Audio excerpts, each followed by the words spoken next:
CTE Truth Series, Video 3. The existence of rotational ticks on the cue ball and on the object ball, and the purpose of gearing that occurs between the cue ball and the object ball. Now, in today's lesson, we're going to use the 30-degree perception for teaching about rotational ticks and gearing for readying the cue ball for its fixed position for identifying center. The aim line for a 30-degree perception is left cue ball edge to object ball B. The center to edge line is center cue ball to object ball edge. That's your CTE line for the 30. And then we have the parallax position of inside cue ball quarter to the outer object ball quarter.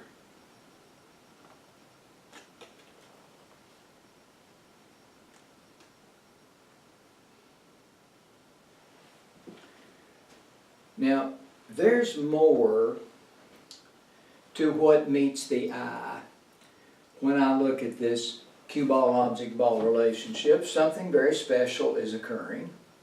What is occurring is an unlocking, a gearing, if you will, between two spheres. The cue ball sphere has 360 rotational ticks. Each little tick is an edge. An object ball has the same, 360 ticks or edges. Ticks are synonymous with edges. So when I look at a cue ball object ball relationship, something is happening that changes the position of the ticks. But keep in mind, you must keep this in mind, the three aim points on the object ball always have the perspective of being oriented directly toward the face of the cue ball. If I just look at a center to edge line right here, I can see center cue ball to a tick on the outer edge. But when I turn my head like this to the parallax position for offset sighting and aiming, I'm seeing a different center cue ball. I'm seeing a different tick on the object ball, yet the orientation is still toward the cue ball. Thus, the birth of rotational ticks. Hal Houle used to enjoy taking a cue ball and an object ball on his fingers and twisting them for the purpose of sharing that CTE unlocks a tick on the cue ball and a tick on the object ball for the purpose of solving aiming. He would turn the cue ball to the right while the object ball would go to the left. Each little tick between the cue ball and the object ball represents 1/360th of the surface between the cue ball and the object ball on their circumferences. So each little tick, each little touch is a tick or an edge. Now the problem with aiming is that trying to match these ticks up is murder. In fact, we would all agree that the paradigm for aiming is that the process is feel, primarily because we only have one really good cue ball object ball relationship to where we can know objectively what it is that we're aligning to and aiming at. If we have a straight in 0-degree angle, 100%, we can know that we're aiming with or aligning with center cue ball tick to center object ball tick. But when we introduce a cut shot relationship into that scenario, then we can't know what tick it is we're aiming at on the object ball. We can get real good at it over time with lots of trial and error, But with conventional approaches such as contact point, ghost ball, and fractions, we can never really be refined enough to know what tick we're really aligning to.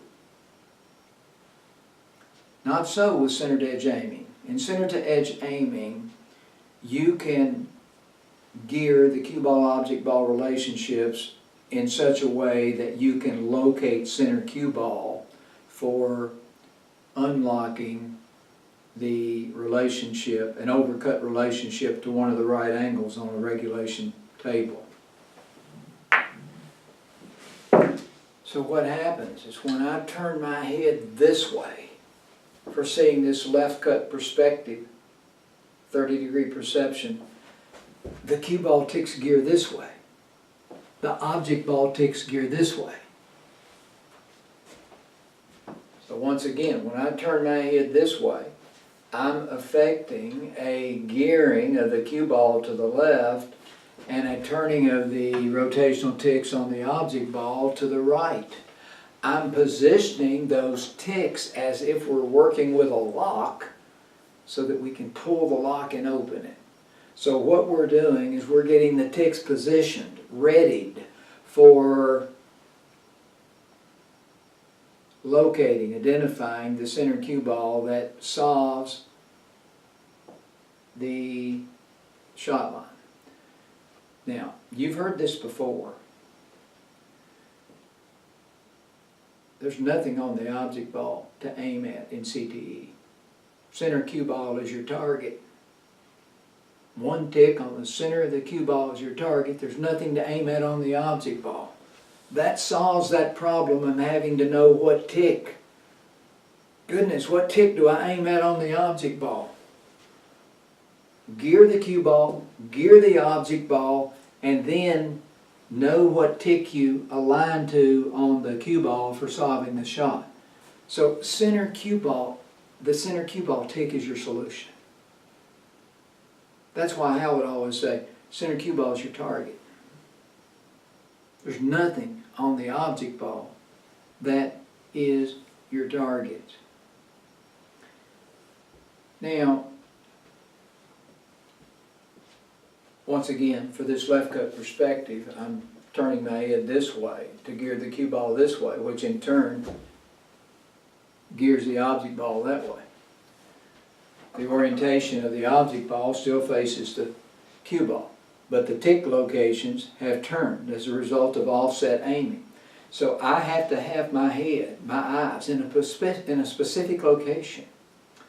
So when I'm in this left cut perspective for this 30-degree perception, I'm in a precise position in space for seeing the sight line, for seeing the aim line from this parallax position. I can't just be anywhere. That would move the ticks around.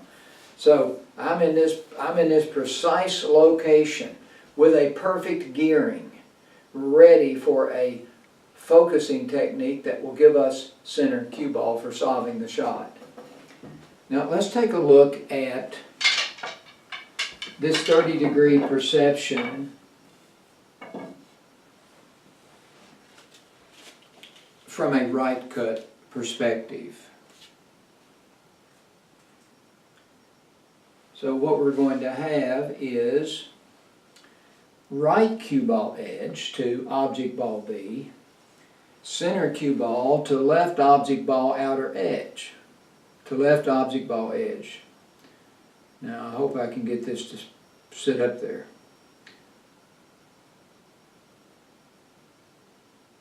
So bear with me please, thank you. So there we have our sight line and our aim line, which mirrors exactly what we did for our left cut perspective. And then we have our parallax viewing position as inside quarter to the outer quarter on the object ball. Now, previously I had my head angled to the left. This is a right cut perspective, so when I look at this relationship, notice that my nose is turned to the right away from center cue ball. Remember what Hal did? He had Landon to go fetch the cue ball from the pool table. Landon brought it back and handed it to him, and Hal put it up to his nose, right in the center of his nose. And he would turn his head away from center cue ball. And he said, this is the only way that you can see the perfect perception. So if it's a right cut perspective, my nose is going to be turned this way in order to do what? Gear the cue ball to the right this time, which will turn the object ball to the left, readying the ticks for a focusing technique that will allow us to identify center cue ball, a tick on center cue ball that solves the shot. There's nothing to aim at on the object ball.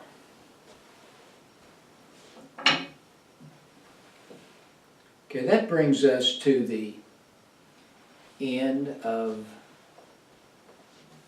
Truth Series CTE video 3, and in our next video we're going to look at this focusing technique that I think you will find extremely interesting and informative. Once again, thank you so much for your